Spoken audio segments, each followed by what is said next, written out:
বাবা মাকে বলতো খারাপ বিষয় বলতে, এই খেলা খেলে কেন, এই খেলা দিয়ে কিন্তু সামনে ভবিষ্যৎ নাই, এই খেলা খেলবে কেন। বাবা আমাকেও বলতো, আবার বাবা মাকে ফ্যামিলিকে সবাই বলতো।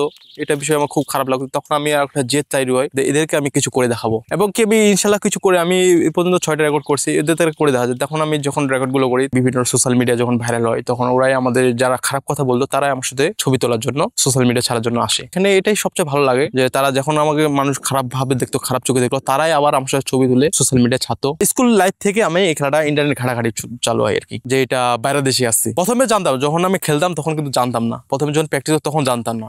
যখন আমার একটা প্র্যাকটিসের আয়ত্ত চলে আসে, তখন আমি ইন্টারনেট বিভিন্ন রকমের খোঁজ খবর রাখার মাধ্যমে দেখি যে চায়না এরকম, আমেরিকায় মানে জনপ্রিয়, প্রচুর জনপ্রিয়। কিন্তু আমাদের বাংলাদেশে ওরকম জনপ্রিয় না, কিন্তু আমার বাংলাদেশে মানে ওরকম জনপ্রিয়, কিন্তু বিদেশে অনেক জনপ্রিয়। এভাবে ঘাটাঘাটি করার পর আমার একটা জেদ তৈরি হয়েছে, আমি এতদূর পর্যন্ত আসতে পারলাম। কিন্তু আমার ওই রেকর্ড গুলো হাত দিতে পারলে আমার বাংলাদেশের জন্য একটা বিশ্ব রেকর্ড যদি আনে দেয়, তাহলে বাংলাদেশের জন্য আমি একটা বড় জায়গায় রাখতে পারবো। স্কুলে আমি ক্রীড়া 2017 সালে অংশগ্রহণ করছিলাম। 2017 সালে জেলা পর্যায়ে চ্যাম্পিয়ন হই, বিভাগ পর্যায়ে চ্যাম্পিয়ন হই, অঞ্চলে চ্যাম্পিয়ন হই। যেমন আমি ন্যাশনাল জাতীয় চ্যাম্পিয়ন খেলতে যাই, সেটা ছিল চট্টগ্রামে স্কুল পর্যায়ে ছিল।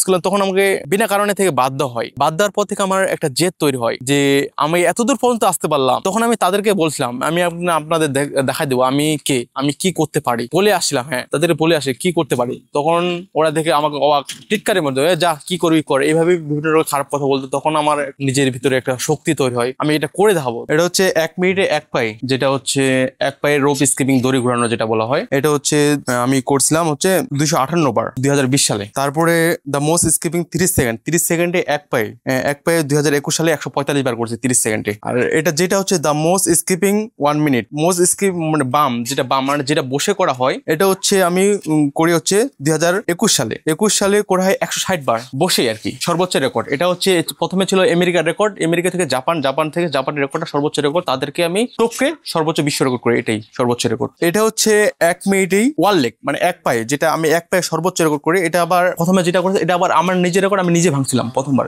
262 বার 1 পায়ে করছি, 1 পায়ে। এটা হচ্ছে আমি করি 2021 সালে। এটা দ্য মোস্ট ডবল আন্ডার, যেটা 1 জাম্পে 2 বার রশি ঘুরানো, মানে দড়িলাভ যেটা আমরা বলি, দড়িলাভ ঘুরানো সর্বোচ্চ রেকর্ড ছিল। এটা আমি সর্বোচ্চ রেকর্ড করি 458। এটা প্রথমে ছিল ইন্ডিয়ান রেকর্ডটা, ওনার ছিল 56 এরকম ছিল। আমি 458 বার টপকে তাদের রেকর্ডটা ছিনিয়ে আনে বাংলাদেশের দখলে নিয়ে আসি। সর্বোচ্চ মোট আমি 6টা গিনেস ওয়ার্ল্ড রেকর্ড স্বীকৃতি অর্জন লাভ করি বাংলাদেশি। আসলে এলাকার মানুষ মানে অন্য চোখে দেখতো, মানে যখন আমি রেকর্ড করার আগে আর কি বিভিন্ন কাজ করতো। আমার বাসায় ঢালাই করে, সিমেন্টে ঢালাই করে আমি নিজে প্র্যাকটিস করতাম। আমার বাসায় প্র্যাকটিস করার জায়গাও ছিল না, নিজে বাসায় ঢালাই করে প্র্যাকটিস করতাম। তখন মানুষ, আমি যখন খেলতাম তখন তো অনেক শস্য করে শব্দ তৈরি হতো। তখন এলাকার মানুষ তো আমাকে পাগল ভাবতো যে এটা কি খেলা খেলতেছে, এটা তো মেয়েদের খেলা, এটার পাগল, অন্য এটা খেলে কিছু জীবন সফলতা অর্জন করতে পারে না, এই খেলা দিয়ে কিচ্ছু হবে না, তুই এই খেলা বাদ দে, ইয়া কর। তখন আমার বিবেকে লাগে যে না, আমি এতদূর আসলাম কিন্তু এই পর্যন্ত আমি বাদ দেবো। তখন আমাকে বিষয়টা কেমন দেখাচ্ছে। গিনেসের মনে করেন ইউটিউব দেখে এটা একটা রেকর্ড করা যায়, তখন আমি গিনেস ওয়ার্ল্ড রেকর্ডে